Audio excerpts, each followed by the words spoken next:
All my sons.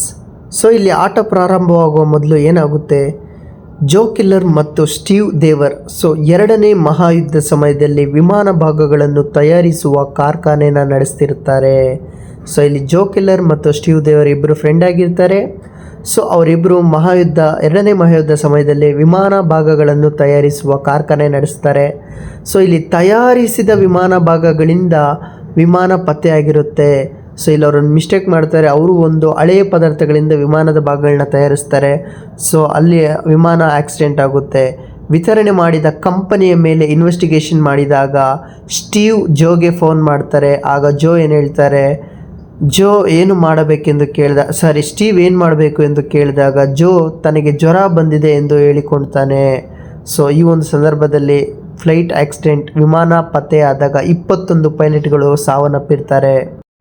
ಇಲ್ಲಿ ಪಾತ್ರಗಳನ್ನು ನಾನು ನಿಮಗೆ ಸುಲಭವಾಗಿ ತಿಳಿಸ್ತೀನಿ. ಜೋ ಕಿಲ್ಲರ್ ಮತ್ತು ಸ್ಟೀವ್ ದೇವರ್ ಅಂತ ಇಬ್ಬರು ಸ್ನೇಹಿತರು ಇರ್ತಾರೆ.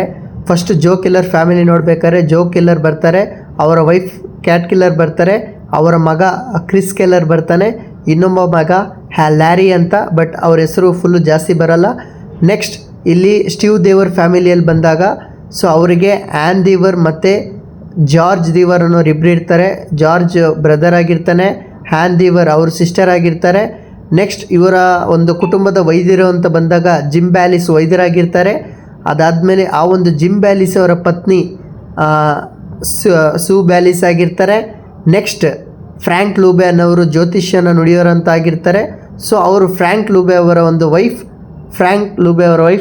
ಲಿಡಿಯಾ ಲೂಬೆ ಅವರು ಆಗಿರ್ತಾರೆ. ಸಿಂಪಲ್ ನೋಡ್ಬೋದು, ಜೋ ಕಿಲ್ಲರ್ ಅವ್ರು ಏನು ಮಾಡ್ತಾರೆ, ವಿಮಾನ ಭಾಗಗಳನ್ನು ತಯಾರಿಸುವ ಮಾಲೀಕನಾಗಿರ್ತಾರೆ. ಕೇಟ್ ಕಿಲ್ಲರ್ ಜೋ ಅವರ ಹೆಂಡತಿ, ತಮ್ಮ ಮಗ ಜೀವಂತನಾಗಿರ್ತಾನೆ ಅನ್ನೋ ಒಂದು ನಂಬಿಕೆ ಇರುತ್ತೆ. ಅವ್ರಿಗೊಂದು 50 ವರ್ಷ ಇರುತ್ತೆ ಕ್ಯಾಟ್ ಕಿಲ್ಲರ್ ಅವ್ರಿಗೆ. ಕ್ರಿಸ್ ಕಿಲ್ಲರ್ ಅವರು ಯುದ್ಧದಿಂದ ಹಿಂದಿರುಗಿದ ಆ್ಯನ್ಲನ್ನು ಪ್ರೀತಿಸುತ್ತಿರುವ ವಿಷಯವನ್ನು ತಿಳಿಸೋದಕ್ಕೆ ಕ್ರಿಸ್ ಕಿಲ್ಲರ್ ಅವರು ಹೋಗ್ತಿರ್ತಾರೆ. ಇವ್ರಿಗೊಂದು 32 ವರ್ಷ ಇರುತ್ತೆ. ಆ್ಯನ್ ದೇವರ್ ಅವರು ಸ್ಟೀವ್ ಅವರ ಮಗಳು. ಈಗ ಕ್ರಿಸ್ ನಿಶ್ಚಿತಾರ್ಥ ಹುಡುಗಿಯಾಗಿರ್ತಾಳೆ. 26 ವರ್ಷ. ನೆಕ್ಸ್ಟ್ ಜಾರ್ಜ್ ದೇವರ್ ಆ್ಯನ್ನ ಬ್ರದರ್ ಯುದ್ಧ ನಂತರ ಕುಟುಂಬಕ್ಕೆ ಭೇಟಿ ಮಾಡ್ತಾನೆ. 32 ವರ್ಷ ಆಗಿರುತ್ತೆ. ಜಿಮ್ ಬ್ಯಾಲಿಸ್ ಅನ್ನೋನು ಕುಟುಂಬ ವೈದ್ಯ ಮತ್ತು ಸಹೋದರನಾಗಿರ್ತಾನೆ. ನೆಕ್ಸ್ಟ್ ಸೂ ಬ್ಯಾಲಿಸ್ ಅವರು ಜಿಮ್ ಅವರ ಪತ್ನಿಯಾಗಿರ್ತಾರೆ. ಫ್ರ್ಯಾಂಕ್ ಲೂಬೆ ಅನ್ನೋರು ಮೊದಲೇ ಹೇಳಿದ್ದೀನಿ ಜ್ಯೋತಿಷ್ಯ ಅಥವಾ ಆಸಕ್ತಿ ಹೊಂದಿರುವವನು. ಲಿಡಿಯಾ ಲೂಬೆ ಅನ್ನೋರು ಫ್ರ್ಯಾಂಕ್ ಲೂಬೆ ಅವರ ಪತ್ನಿಯಾಗಿರ್ತಾರೆ. That's it. ಸ್ಟೋರಿ 1. ಯುದ್ಧದ 3 ವರ್ಷಗಳ ನಂತರ ಭಾನುವಾರ ಬೆಳಗ್ಗೆ ಕಿಲ್ಲರ್ನ ಮನೆಯ ಹೊರಗೆ ನಾಟಕ ಪ್ರಾರಂಭವಾಗುತ್ತೆ. ರಾತ್ರಿ ಬಿರುಗಾಳಿ ಲ್ಯಾರಿಯ ನೆನಪಿಗಾಗಿ ನೆಟ್ಟ ಸೇಬಿನ ಮರ ಉರುಳಿದೆ. ಜೋ ಸ್ನೇಹಪರ ಮಾತನಾಡುವ ವ್ಯಕ್ತಿಯಾಗಿರ್ತಾನೆ. ಪತ್ರಿಕೆಗಳನ್ನ ಓದುವನಾಗಿರ್ತಾನೆ. ನೆರೆಹೊರೆಯವರೊಂದಿಗೆ ಮಾತನಾಡುವಂತಹ ವ್ಯಕ್ತಿಯಾಗಿರ್ತಾನೆ. ಇಲ್ಲಿ ವೈದ್ಯಕೀಯ ವೃತ್ತಿಯ ಬಗ್ಗೆ ದೂರು ನೀಡುವ ಜಿಮ್ ಬ್ಯಾಲಿಸ್. ಜ್ಯೋತಿಷ್ಯದಲ್ಲಿ ನಂಬಿಕೆಯನ್ನು ಹೊಂದಿರುವ ಕ್ಯಾಟ್ಲ ಕೋರಿಕೆಯ ಮೇರೆಗೆ ಲ್ಯಾರಿಗಾಗಿ ಜಾತಕ ಸಿದ್ಧಪಡಿಸಿದ ಫ್ರ್ಯಾಂಕ್ ಲೂಬೆ. ಜೋನ ಬದುಕುಳಿದ ಮಗನೇ ಕ್ರಿಸ್ ಕಿಲ್ಲರ್ ಆಗಿರ್ತಾನೆ. ಆ್ಯನ್ ದೇವರ್ನ ಮದುವೆಯಾಗಲು ಬಯಸುವುದಾಗಿ ಜೋಗೆ ಹೇಳಿರ್ತಾನೆ ಕ್ರಿಸ್ ಕಿಲ್ಲರ್. ಆ್ಯನ್ ಒಂದು ಕಾಲದಲ್ಲಿ ಲ್ಯಾರಿಯ ಗೆಳತಿಯಾಗಿರ್ತಾಳೆ. ಜೋ ಕ್ರಿಸ್ನನ್ನು ಬೆಂಬಲಿಸ್ತಾನೆ ಮದುವೆಗೆ. ಆದರೆ ಕ್ಯಾಟ್ ಕಿಲ್ಲರ್ ಎಂದಿಗೂ ಒಪ್ಪುವುದಿಲ್ಲ, ಏಕೆಂದರೆ ಲ್ಯಾರಿ ಇನ್ನೂ ಜೀವಂತವಾಗಿದ್ದಾನೆ ಎನ್ನುವ ಒಂದು ನಂಬಿಕೆ. ನಿಮ್ಮ ಅತ್ತಿಗೇನ ನೀವು ಮದುವೆ ಆಗ್ತೀಯಾ ಅನ್ನೋ ಒಂದು ಮಾತು ಇಲ್ಲಿ ಬರುತ್ತೆ. ಕ್ಯಾಟ್ ಕಿಲ್ಲರ್ನ ಆಗಮನ ಆಗುತ್ತೆ. ಮೂಢನಂಬಿಕೆಯನ್ನು ಅನುಸರಿಸ್ತಾಳೆ ಕ್ಯಾಟ್ ಕಿಲ್ಲರ್ ಅವರು. ಮುರಿದ ಮರವು ಲ್ಯಾರಿಯು ಇನ್ನೂ ಜೀವಂತ ಆಗಿದ್ದಾನೆ ಎನ್ನುವ ಸಂಕೇತ ಅಂತ ಅವಳು ಕ್ಯಾಟ್ ಕಿಲ್ಲರ್ ನಂಬ್ತಾಳೆ. ಲ್ಯಾರಿ ಹಿಂದಿರುಗಲೇಬೇಕು ಎನ್ನುವುದನ್ನು ಅವಳು ಒತ್ತಾಯಿಸುತ್ತಾಳೆ. ಆ್ಯನ್ ದೇವರ್ ಬರುತ್ತಾಳೆ. ಅವಳು ತನ್ನ ತಂದೆ ಸ್ಟೀವ್ ತಪ್ಪಿತಸ್ಥನೆಂದು ನಂಬುತ್ತಾಳೆ. ಅವಳು ಇನ್ನೂ ಮುಂದೆ ಲ್ಯಾರಿಗಾಗಿ ಕಾಯುವುದಿಲ್ಲ, ಕ್ರಿಸ್ಗಾಗಿ ಭಾವನೆಗಳನ್ನು ಹೊಂದುತ್ತಾಳೆ. ಜೋ ವಿಚಾರಣೆ ಕಥೆಯನ್ನು ಮತ್ತೆ ಹೇಳುತ್ತಾನೆ. ಏನಂತ, ಸ್ಟೀವ್ ಕೆಟ್ಟವನು ಎಂದು ದೂಷಿಸುತ್ತಾನೆ. ಅವನೇ ವಿಮಾನಗಳ ಭಾಗಗಳನ್ನು ರದ್ದುಗೊಳಿಸುತ್ತಿದ್ದನು. ಕ್ರಿಸ್ ಕಿಲ್ಲರು ಮತ್ತು ಆ್ಯನ್ ಖಾಸಗಿ ಕ್ಷಣವನ್ನು ಹಂಚಿಕೊಳ್ತಾರೆ. ಕ್ರಿಸ್ ಮದುವೆಯ ಪ್ರಸ್ತಾಪವನ್ನು ಮಾಡ್ತಾನೆ. ಆ್ಯನ್ ಒಪ್ಪಿಕೊಳ್ಳುತ್ತಾಳೆ. ಅವರ ಸಂತೋಷಕ್ಕೆ ಫೋನ್ ಕರೆ ಅಡ್ಡಿಯಾಗುತ್ತೆ. ಅದೇನೆಂದರೆ ಆ್ಯನ್ನ ಸಹೋದರ ಜಾರ್ಜ್ ಡೀವರ್ ಜೈಲಿನಲ್ಲಿರುವ ತಮ್ಮ ತಂದೆ ಸ್ಟೀವನ್ನು ಭೇಟಿ ಮಾಡಿ ಗಂಭೀರ ಸುದ್ದಿಯನ್ನು ತರ್ತಾ ಇರ್ತಾನೆ. ಸ್ಟೋರಿ 2. ಇಲ್ಲಿ ಕ್ರಿಸ್ ಮತ್ತು ಕ್ಯಾಟ್ ಆ್ಯನ್ನ ಬಗ್ಗೆ ವಾದಿಸುತ್ತಾರೆ. ಇಲ್ಲಿ ಲ್ಯಾರಿ ಜೀವಂತನಾಗಿದ್ದಾನೆ ಎಂದು ನಂಬಿಕೆ ಕ್ಯಾಟ್ಗೆ. ಜಿಮ್ನ ಪತ್ನಿ ಸೂ ಬ್ಯಾಲಿಸ್ ಆ್ಯನ್ನ ಜೊತೆಗೆ ಪ್ರೈವೇಟಾಗಿ ಮಾತನಾಡುತ್ತಾರೆ. ಕ್ರಿಸ್ನ ಸಾಮಾಜಿಕ ಜವಾಬ್ದಾರಿ ಬಗ್ಗೆ ಮತ್ತು ತನ್ನ ಪತಿಗೆ ಉತ್ತಮ ಸಂಬಳ ನೀಡುವ ಅಭ್ಯಾಸದಿಂದ ಅತೃಪ್ತಿಯನ್ನುಂಟು ಮಾಡಿದೆ. ಮದುವೆ ನಂತರ ಕ್ರಿಸ್ ಮತ್ತು ಆ್ಯನ್ ಪಟ್ಟಣವನ್ನು ತೊರೆಯಬೇಕೆಂದು ತಾನು ಬಯಸುತ್ತೇನೆ ಎಂದು ಹೇಳ್ತಾಳೆ. ಅನೇಕ ನೆರೆಹೊರೆಯವರು ಜೋ ತಪ್ಪಿತಸ್ಥನೆಂದು ಶಂಕಿಸಿದ್ದಾರೆ ಎಂದು ಅವಳು ಸೂಚಿಸುತ್ತಾಳೆ. ತನ್ನ ತಂದೆ ಭೇಟಿ ನಂತರ ಜಾರ್ಜ್ ತೀವ್ರ ಕೋಪಗೊಂಡು ಜಿಯೋ ನಿಜವಾದ ಅಪರಾಧಿ ಎಂದು ಹೇಳ್ತಾನೆ. ಯಾಕಂದರೆ ಸ್ಟೀವ್ನ ಕಥೆಯನ್ನು ವಿವರಿಸ್ತಾನೆ. ಬಿರುಕು ಬಿಟ್ಟ ಭಾಗಗಳು ಕಾಣಿಸಿಕೊಂಡಾಗ ವಿಮಾನದಲ್ಲಿ ಸ್ಟೀವ್ ಜೋಗೆ ಫೋನ್ ಮಾಡಿದನು. ಆದರೆ ಜೋ ಅವನಿಗೆ ಅವುಗಳನ್ನು ಬೆಸುಗೆ ಹಾಕಿ ಸಾಗಿಸಲು ಹೇಳಿದನು. ಸ್ಟೀವ್ಗೆ ಅವನು ಜೋನ ಹೇಳಿರ್ತಾನೆ ಈ ಒಂದು ವಿಮಾನದ ಭಾಗಗಳನ್ನ ಸಾಗಿಸೋದಕ್ಕೆ ಕಾರ್ಖಾನೆಗೆ ಬರಲು ಅವನಿಗೆ ಅನಾರೋಗ್ಯ ಎಂದು ನಟಿಸ್ತಾನೆ ಆ ಟೈಮಲ್ಲಿ.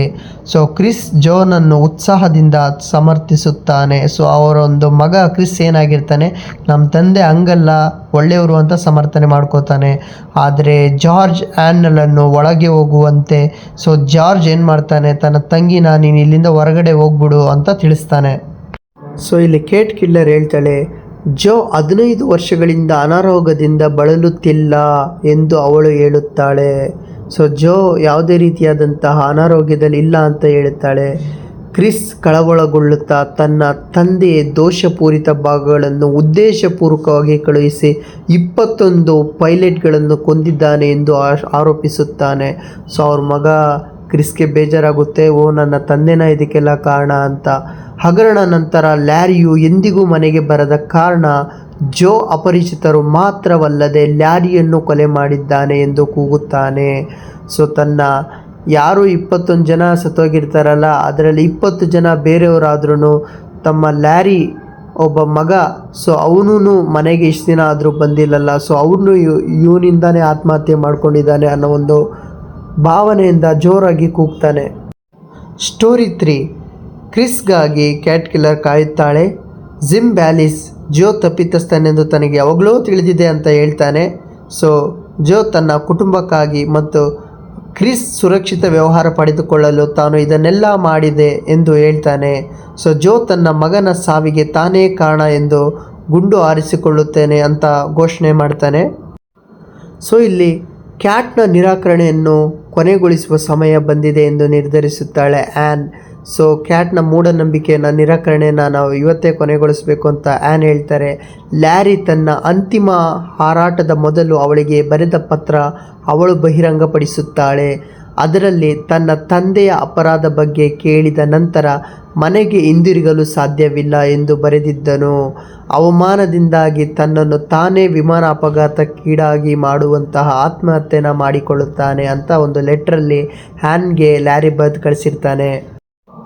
ಕೊನೆಗೆ ಸತ್ಯ ತಿಳಿದ ಜೋ ತನ್ನ ಮಗನ ಆತ್ಮಹತ್ಯೆಗೆ ನಾನೇ ಕಾರಣ ಆಗಿಬಿಟ್ಟಿದ್ದೀನಲ್ಲಪ್ಪ ಅಂತ ಅವನು ಪೊಲೀಸರ ಬಳಿ ಶರಣ ಆಗೋದಿಲ್ಲ. ಅದ್ರ ಬದಲಾಗಿ ಮನೆ ಒಳಗೆ ಹೋಗ್ತಾನೆ. ಅದಕ್ಕೆ ರೀಸನ್ ಏನಂದರೆ ಅವನು ಬದುಕಿದಂತಹ ಕೋಣೆಗಳನ್ನೆಲ್ಲ ನೋಡ್ತಾ ನನ್ನ ಮಗನ ಸಾವಿಗೆ ನಾನೇ ಕಾರಣ ಆಗಿಬಿಟ್ನಲ್ಲ ಅಂತ ಅವನು ತನಗೆ ತಾನೇ ಗುಂಡನ್ನು ಹಾರಿಸ್ಕೊಂಡು ಆತ್ಮಹತ್ಯೆ ಮಾಡ್ಕೋತಾನೆ. ಸೊ ಇದೇ ಸ್ಟೋರಿ.